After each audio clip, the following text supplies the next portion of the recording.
Victoria Hayes adjusted her thick-rimmed glasses for the 100th time that morning as she organized the quarterly reports on her desk.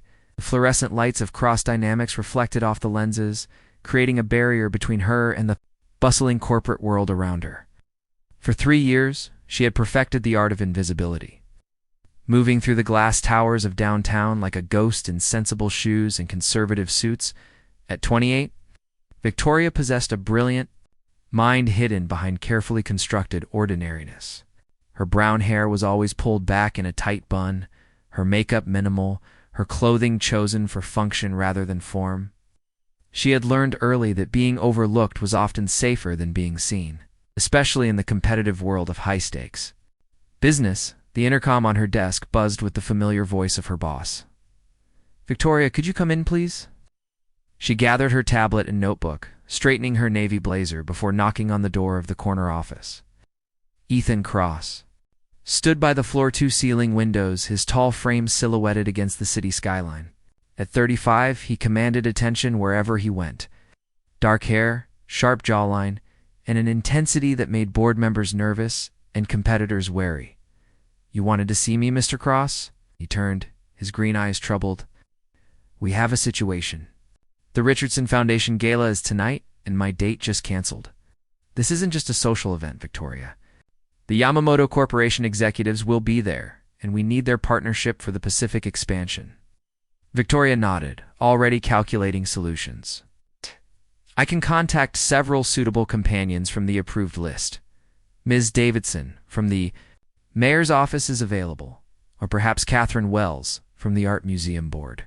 "Actually," Ethan said, running a hand through his hair, "I was hoping you might consider attending with me." The words hung in the air like a challenge. Victoria felt her pulse quicken behind her glasses. "Sir, I don't think that would be appropriate. I'm your assistant. You're also the person who knows more about the Yamamoto deal than anyone else in this company. You organized every meeting, read every contract, understand every detail of what we're proposing." He moved closer, and Victoria caught the subtle scent of his cologne. "Victoria, I need someone I can trust completely. Someone who can help me navigate the business aspects of tonight while making the right impression." She looked down at her, hands, mind racing. Attending such an event would mean stepping out of her carefully maintained invisibility. It would mean being seen, being noticed, being vulnerable in ways she had spent years avoiding. "I understand your hesitation, Ethan," continued, his voice gentler now. "But you've earned this opportunity. Your insights on the Yamamoto proposal were brilliant. The cultural considerations you researched, the market analysis you provided, it's all been invaluable. You really think I could handle something like that?" The question slipped out before she could stop it, revealing more uncertainty than she intended. "Victoria, you handle everything. You run this company as much as I do. Only difference is that tonight people will actually see you doing it." 3 hours later, Victoria stood in her small apartment, staring at her reflection. In the bedroom mirror, the woman looking back at her was a stranger. The navy dress she had chosen was elegant but professional. Hugging curves she usually hid beneath loose clothing, her hair fell in soft waves around her shoulders instead of being scraped back. And for the first time in 3 years, she wasn't. Wearing her glasses, the contact lenses felt strange at first, but now she could see clearly without the barrier of thick frames. Her brown eyes seemed larger, more expressive. The careful makeup she had applied brought out features she had forgotten she possessed. High cheekbones, full lips, a delicate jawline that spoke of quiet strength. Her phone buzzed with a text from Rebecca, her college roommate and closest friend. "How do you feel?" Victoria typed back slowly. "It's like I'm about to make a huge mistake, or about to change your life. Text me when you get home. I want details." The Richardson Foundation Gala was held at the Grand Metropolitan Hotel, a glittering palace of marble and crystal that housed the city's most important social events. Victoria's hands trembled slightly as she smoothed her dress in the car, watching the elegant guests stream through the entrance. "You look beautiful," Ethan said, quietly from beside her. "More importantly, you look confident. That's what matters tonight." When they entered the ballroom together, Victoria felt the subtle shift in attention that comes when people notice something unexpected. Conversations paused, heads turned, and she realized that for the first time in years, she was being seen. Not as background staff, but as Ethan Cross's companion. Ethan. Wonderful to see you. Distinguished older man approached with a warm smile. And you must be Victoria Hayes, she replied, extending her hand with more confidence than she felt. I work with Mr. Cross on international development projects. Ah, the Yamamoto expansion. Fascinating work. I'm Robert Chen, Deputy Mayor. My wife and I have been following your company's Pacific initiatives with great interest. As the evening progressed, Victoria found herself in conversations that went far beyond polite small talk. When Mrs. Yamamoto expressed concerns about cultural sensitivity in business partnerships, Victoria was able to discuss the research she had conducted on Japanese business practices, the importance of relationship building, and the long term. Vision Cross Dynamics had 4 respectful international collaboration. Your knowledge of our customs is impressive, Mrs. Yamamoto said, her usually reserved demeanor warming. So many Western companies approach partnerships thinking only of profit. You understand that success requires trust built over time. Victoria smiled.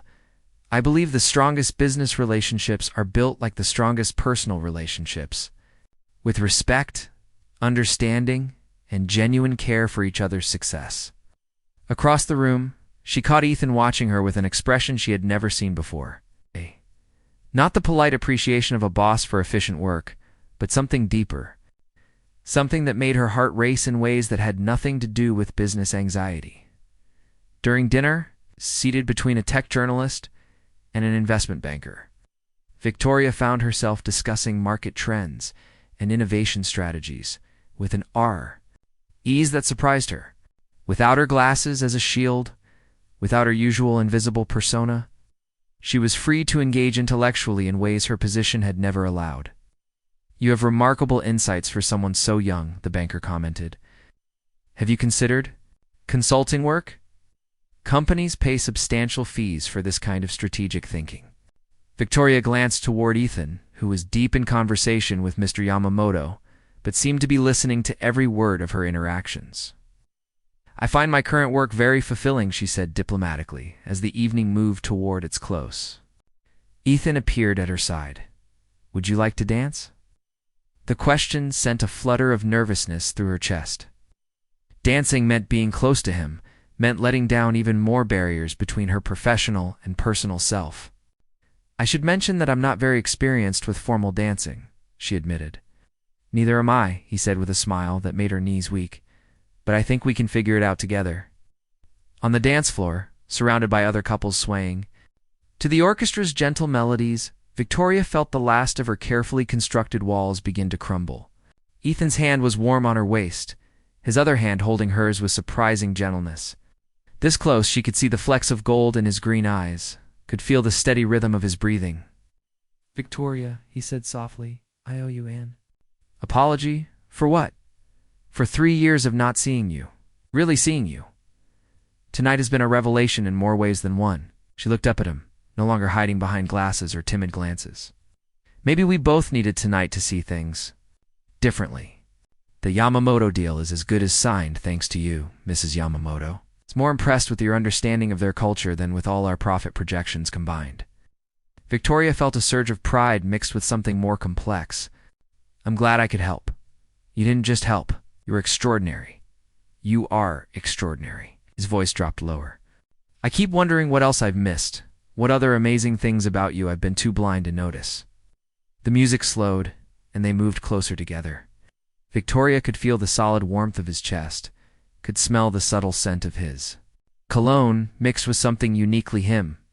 For a moment, the crowded ballroom faded away, and there was only this, only them. Only the growing awareness that 3 years of professional boundaries were dissolving with every heartbeat. Ethan, she whispered, using his first name for the first time outside of official business. Yes. What happens after tonight? What happens when we go back to the office on Monday? He was quiet for a long moment, his thumb tracing gentle circles on her hand. I don't know, he admitted. But I know I can't pretend tonight didn't happen. Can't pretend I don't see you now. As the song ended, Victoria realized that removing her glasses had been about more than just changing her appearance. It had been about removing the barriers she had built around herself, about stepping out of the shadows and into a light that was both terrifying and exhilarating, whatever came next. Whatever complications Monday morning might bring, tonight had changed everything. And for the first time in 3 years, Victoria Hayes was ready to be seen Monday. Morning arrived with the weight of unspoken possibilities hanging in the air like morning fog. Victoria sat at her desk at precisely 7:30, the same time. She had arrived every weekday for 3 years, but everything felt different. Her glasses were back in place, her hair pulled into its familiar bun, her navy suit pressed to perfection, yet beneath the carefully reconstructed professional facade, she could still feel the echo of Saturday night's transformation. The weekend had passed in a blur of conflicted emotions. She had replayed every moment of the gala, every conversation, every second of that dance with Ethan. Rebecca had called twice, demanding details, but Victoria found herself unable to articulate the seismic shift she felt in her chest whenever she thought about the way Ethan had looked at her on the dance floor, through the glass wall separating their offices. She could see him on a conference call with the Yamamoto Corporation executives.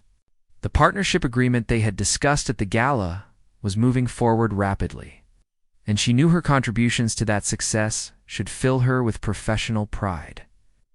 Instead, she felt caught between two worlds, unsure which version of herself belonged in either. "Victoria?" Ethan's voice through the intercom startled her from her thoughts. "Could you join me, please? The Yamamoto call just ended." She gathered her tablet and notebook, steeling herself for what might be their first private conversation since the gala. When she entered his office, Ethan was standing by the window, much as he had been on Friday. But his posture seemed different, somehow less certain, more contemplative. "The Yamamoto partnership is official," he said without turning around. "They signed this morning. Mrs. Yamamoto specifically mentioned how impressed she was with your cultural insights." "That's wonderful news for Cross Dynamics," Victoria replied carefully, keeping her voice professionally neutral. "Yes, it is." He turned to face her, and she saw something in his green eyes that made her pulse quicken. "Victoria, about Saturday night." "Mr. Cross, if you're concerned about maintaining professional boundaries, I completely understand. What happened at the gala was unusual circumstances, and I don't expect anything to change in our working relationship." Words came out more formally than she intended, but she needed to protect herself. She needed to rebuild the walls that had kept her safe for 3 years, even if they now felt flimsy and artificial. Ethan studied her face for a long moment. "Is that what you want? For nothing to change?" The question hung between them like a challenge. Victoria felt her carefully constructed composure begin to crack. "What I want isn't really the issue, is it? I work for you. You're the CEO of a major corporation, and I'm your assistant." Saturday night was beautiful, but it was also complicated. "Everything worthwhile is complicated," Ethan said, moving closer. "Victoria, I've been thinking about this all weekend. About you, about us, about what Saturday night revealed." "And what did it reveal?"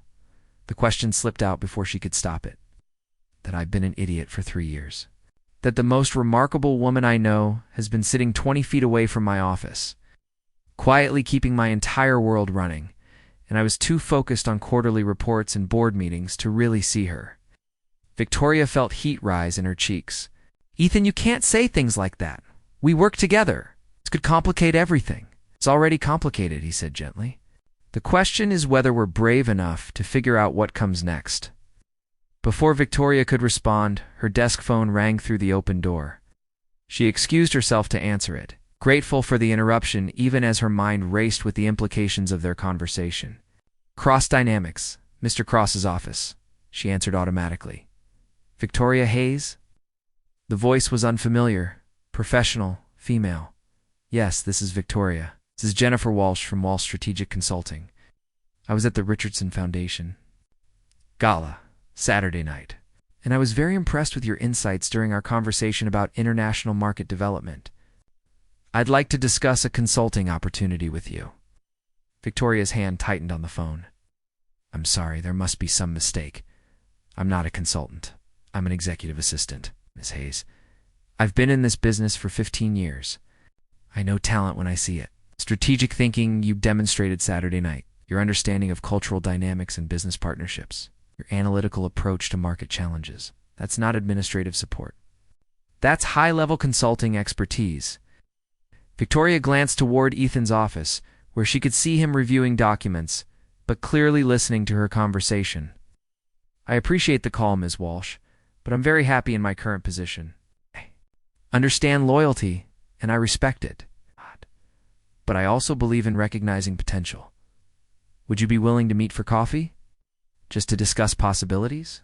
No pressure, no commitment? After ending the call, Victoria sat staring at her phone. In 3 years of working at Cross Dynamics, no one had ever called offering her career opportunities. She had been invisible, efficient, forgettable.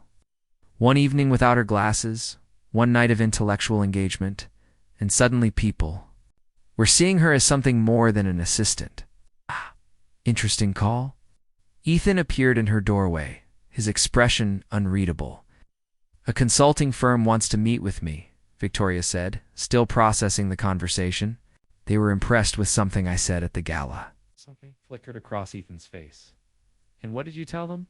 I'm happy in my current position. Are you? The question was simple, but Victoria heard layers of meaning beneath it. She looked up at him, this man who had been the center of her professional world for 3 years, who had unknowingly held her heart almost as long.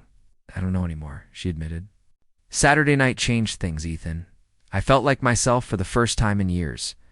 And now, I don't know how to go back to being invisible. Then don't, he said quietly. Victoria, what if I told you that Cross Dynamics has been considering expanding our strategic consulting division? What if I said we need someone to head up cultural integration for our international partnerships? Victoria felt her breath catch. What are you saying? I'm saying that Saturday night showed me something I should have seen years ago. Not just my assistant, Victoria. You're one of the most strategically minded people I've ever worked with. Your insights, your analysis, your understanding of complex business relationships, exactly what this company needs to grow. She stared at him, hardly daring to believe what she was hearing. Are you offering me a promotion? I'm offering you the opportunity to be seen for who you really are, to use your mind, your talents, your remarkable abilities in ways that go far beyond managing my calendar and organizing meetings. Victoria stood slowly, her heart racing. And us? What about what's happening between us? Ethan was quiet for a moment, his green eyes intense. That's separate. Whatever happens with your career at Cross Dynamics, whatever new role you might take on, that's about your professional growth. It's happening between us personally. That's something we'll figure out together. Carefully, honestly, without letting it complicate your career advancement. Can those things really be separate? Victoria asked. Can we maintain professional boundaries while exploring personal feelings? I don't know, Ethan admitted. But I know that you deserve every opportunity to succeed, regardless of whatever might develop between us personally. I won't let my feelings for you limit your professional growth. The word feelings hung in the air between them, an acknowledgement of something that had been building for far longer than either of them had admitted. Victoria reached up and slowly removed her glasses, setting them on her desk. Without their familiar weight on her nose, without the barrier they created between her and the world, she felt exposed, but also free. I'd like to hear more about this consulting position, she said, her voice stronger than she felt. Ethan smiled, the same warm expression that had made her pulse race on the dance floor Saturday night. I was hoping you'd say that. Yes. They moved into his office to discuss the details of her potential new role. Victoria caught a glimpse of herself in the reflection of his window. Without her glasses, her hair beginning to loosen from its tight bun, she looked like the woman she had been at the gala, confident, capable, ready to be seen. The transformation that had begun with removing her glasses was continuing, and Victoria realized that she was finally ready to step out of the shadows and into the light of her own potential. Whatever complications lay ahead, whatever challenges came with being truly seen, she was ready to face them because being invisible might have been safe. But being extraordinary was worth the risk. The afternoon brought a steady stream of congratulations about the Yamamoto partnership, but Victoria found herself seeing each interaction through new eyes. Colleagues who had barely acknowledged her existence for 3 years were suddenly asking for her insights on international business development. The change was both flattering and unsettling. At 5 o'clock, as the office began to empty, Ethan appeared at her desk again. "Would you like to continue our conversation over dinner? Somewhere we can talk freely about your future here without the usual office interruptions." Victoria looked up at him, noting the careful way he phrased the invitation. Professional but personal, business but something more. "I'd like that," she said, removing her glasses once more and slipping them into her purse. As they left the office together, Victoria felt the weight of 3 years of careful invisibility finally lifting from her shoulders. The woman walking beside Ethan Cross was no longer hiding behind glasses and conservative suits. She was someone ready to embrace her own extraordinary potential, whatever the cost. 3 weeks had passed since the Richardson Foundation gala. Victoria's life had transformed in ways she could never have imagined. The woman who once arrived at Cross Dynamics every morning invisible and efficient now walked through the glass doors with the confidence of someone who belonged in the executive suite. Her glasses remained permanently stored in her desk drawer, a symbol of the barriers she had finally chosen to leave behind. The promotion to Director of Strategic Cultural Integration had been announced the previous Monday, and Victoria still felt a thrill of disbelief when she saw her new title on the gleaming nameplate outside her corner office. The space was smaller than Ethan's, but positioned strategically next to his, with glass walls that allowed them to maintain their professional collaboration while respecting the new dynamics of their relationship. This morning, Victoria was preparing for her first major presentation to the board of directors. The Yamamoto partnership had exceeded all projections in its first month, and the board wanted to understand how Cross Dynamics could replicate that success with other international ventures. As she reviewed her notes, she caught sight of her reflection in her computer screen and smiled. The woman looking back at her wore a tailored emerald suit that brought out her eyes, her hair styled in loose waves that framed her face with professional elegance. "Ready for the big presentation?" Rebecca's voice came through her office phone.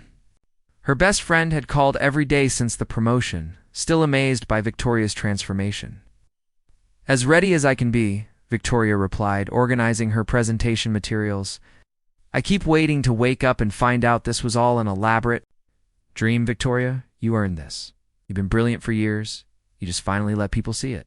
Rebecca paused. "Speaking of seeing things, how are things with Ethan?"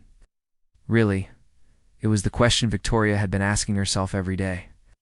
Their relationship had evolved into something beautiful and complicated, professional respect intertwined with growing personal attraction.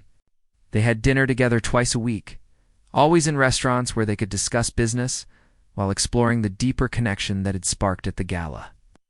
Ethan was careful never to let their personal relationship influence professional decisions, and Victoria was learning to navigate the delicate balance between her heart and her career. "We're taking it slowly," Victoria said, which was both true and an understatement. "He's been incredibly respectful about maintaining boundaries while I establish myself in this new role." "And how do you feel about those boundaries?" Victoria looked through her glass wall toward Ethan's office, where she could see him reviewing quarterly reports. Even from a distance, she could feel the electric awareness that sparked whenever they were near each other. 3 weeks of professional dinners and careful conversations had only intensified the attraction that had ignited on the dance floor. "Sometimes I wish the boundaries weren't necessary," she admitted quietly. "Then maybe it's time to have an honest conversation about what you both really want." After ending the call, Victoria gathered her presentation materials and headed toward the boardroom. The hallway felt different now that she walked it as an executive rather than an assistant. Alex Nodded respectfully, seeking her opinion on international projects and cultural considerations. The invisibility that had defined her for 3 years had been replaced by a visibility that still sometimes took her breath away. The boardroom was already full when she arrived. 12 senior executives and board members seated around the polished mahogany table. At the head sat Chairman Robert Sterling, a distinguished man in his 60s who had built Cross Dynamics from a small consulting firm into an international powerhouse. Beside him, Ethan looked up as she entered, his green eyes warm with encouragement and something deeper that made her pulse quicken. "Ladies and gentlemen," Chairman Sterling announced, "I'd like you to meet Victoria Hayes, our new Director of Strategic Cultural Integration. Victoria, the floor is yours." Victoria moved to the front of the room, her heart hammering against her ribs, but her voice steady as she began. 3 weeks ago, Cross Dynamics secured the largest international partnership in our company's history. Today, I want to talk about how we can transform that success into a systematic approach for global expansion. For the next 30 minutes, Victoria presented a comprehensive strategy for cultural integration that went far beyond simple market research. She discussed the importance of long-term relationship building, the nuances of cross-cultural communication, and the strategic advantages of approaching international partnerships as cultural exchanges rather than mere business transactions. The Yamamoto Corporation chose Cross Dynamics not because our profit projections were the highest, she explained, but because we demonstrated genuine respect for their business culture and long-term vision. That respect translated into trust, and trust is the foundation of all successful international partnerships. Board member after board member asked detailed questions about implementation, costs, and projected returns. Victoria answered each one with the confidence of someone who had spent years studying these exact challenges, even if she had never before been allowed to voice her solutions. "Remarkable," Chairman Sterling said when she finished. "Victoria, this is exactly the kind of strategic thinking that will position Cross Dynamics as a leader in global consulting." He turned to address the full board. "I propose we approve the full cultural integration program as outlined, with Victoria leading the implementation." The unanimous vote of approval felt surreal. As board members filed out, offering congratulations and expressing enthusiasm for working with her. Victoria felt a sense of professional accomplishment unlike anything she had experienced as an assistant. "Outstanding presentation," Ethan said, appearing at her side as the boardroom emptied. "You commanded that room like you were born for it." "I was terrified," Victoria admitted, gathering her materials with hands that were still slightly trembling. "You were brilliant," he said softly. "Victoria, I need to tell you something. 3 companies have called this week asking about hiring you away from Cross Dynamics. Word is getting out about your strategic capabilities." Victoria looked up at him in surprise. "What did you tell them?" "That Cross Dynamics recognizes exceptional talent and compensates accordingly," Ethan said with a smile. "Which reminds me, we need to discuss your new salary and benefit package. This promotion comes with a substantial increase." The words hit Victoria like a physical force. Financial security had been her primary motivation for 3 years, the driving factor behind every careful decision to remain invisible and indispensable. Now suddenly she was being offered not just security, but genuine prosperity. "How substantial?" she asked quietly. "Substantial enough that you won't have to worry about your mother's care facility fees anymore. Substantial enough that you can make choices based on what you want rather than what you need." Victoria felt tears prick her eyes. The constant worry about money, about her mother's medical expenses, about maintaining the delicate balance between her job and her responsibilities. It's been her constant companion for so long that she had forgotten what it felt like to imagine a future without financial anxiety. "Ethan," she said, her voice barely above a whisper, "thank you for seeing me, for believing in me, for giving me this opportunity." "You gave yourself this opportunity," he said gently. "All I did was finally open my eyes to what was already there." That evening, Victoria sat beside her mother's bed in the memory care facility, holding Helen's hand and sharing the news of her promotion. Her mother's condition had been stable lately, with more moments of clarity that made conversations like this possible. "I'm so proud of you, sweetheart," Helen said, her eyes bright with lucidity. "I always knew you were capable of extraordinary things. I was scared for so long, Mom. Scared to take risks, scared to be seen, scared to want more than just security." Helen squeezed her daughter's hand. "And now?" Victoria considered the question carefully. "Now I'm still scared, but I'm excited. Too, for the first time in years, I feel like I'm becoming who I was meant to be." "And what about the young man? The one who finally saw how remarkable you are?" Victoria smiled. Her mother's intuition had always been sharp, even through the fog of dementia. Ethan and I are taking things slowly. We're both being careful too. Separate our professional relationship from our personal feelings. Are you happy with slow? Helen asked with the directness that had always characterized their relationship. The question stayed with Victoria as she drove home to her apartment, as she prepared for bed, as she lay awake staring at the ceiling. Was she happy with slow? Or was she once again letting fear dictate her choices, keeping herself safely distant from the full depth of what she felt for Ethan? The next morning brought an unexpected visitor to her office.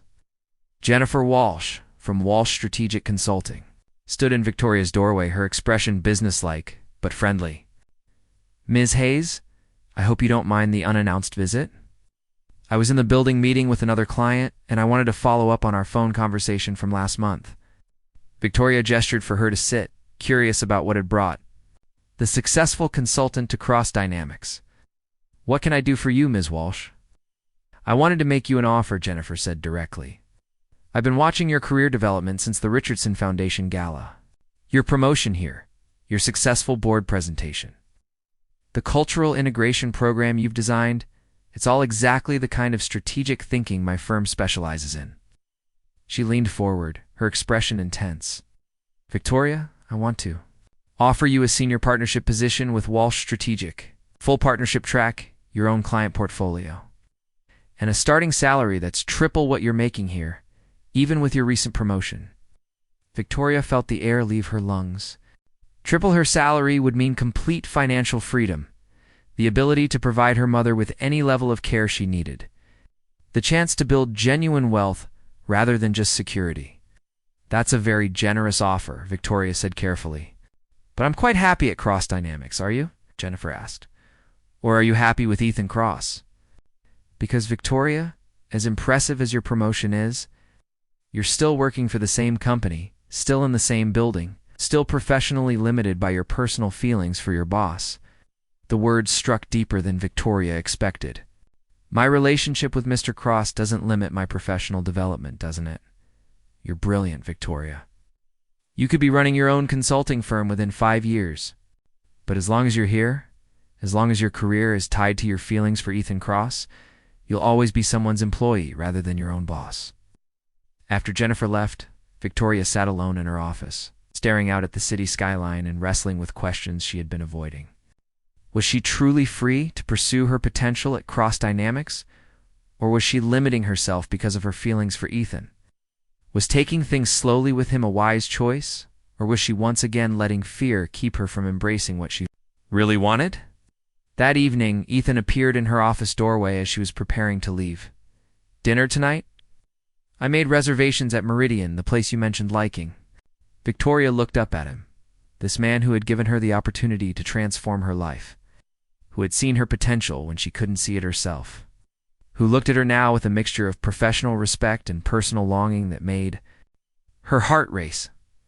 "Ethan," she said quietly, "we need to talk, really talk, about what we want and where this is going." Something shifted in his expression, a recognition that they had reached a turning point. "Are you having second thoughts about us? About working here?" "I'm having thoughts about everything," Victoria admitted. "About my career, about my future, about what I want my life to look like 5 years from now. And where do I fit into that?" "Vision?" he asked softly. Victoria stood, moving around her desk to stand close to him, close enough to see the gold flecks in his green eyes, close enough to feel the warmth radiating from his body.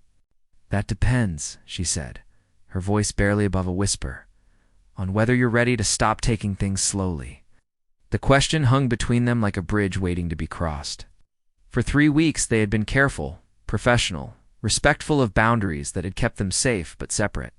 Now, standing in her office with the city lights beginning to twinkle beyond the windows, Victoria realized that she was finally ready to stop hiding behind safety and embrace the full complexity of what she felt for this man. "Victoria," said his voice rough with emotion, "I've been taking things slowly because I thought that's what you needed. But if you're ready for more, if you're ready to see where this leads without the barriers we've built between us, then yes, I'm ready too." She reached up and touched his face, feeling the slight roughness of his evening stubble beneath her fingertips. I spent 3 years hiding behind glasses and conservative suits because I was afraid of being seen. I don't want to spend the next 3 years hiding behind professional boundaries because I'm afraid of being loved. When Ethan kissed her, soft and sure and full of 3 years of restrained longing, Victoria felt the last of her carefully constructed walls finally crumble.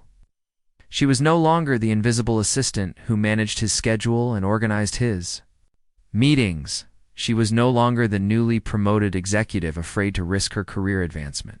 She was simply Victoria Hayes, extraordinary and brave and ready to embrace both the professional success and personal happiness she had finally learned to believe she deserved. As they left the office together, hand in hand for the first time, Victoria caught their reflection in the lobby's glass doors. The woman looking back at her was confident, accomplished, and deeply in love. She had removed her glasses 3 weeks ago, but tonight she had removed something far more significant. She had removed the fear that had kept her from becoming fully herself. The transformation was complete. Victoria Hayes had finally stepped into the light, and she was never going back to the shadows again.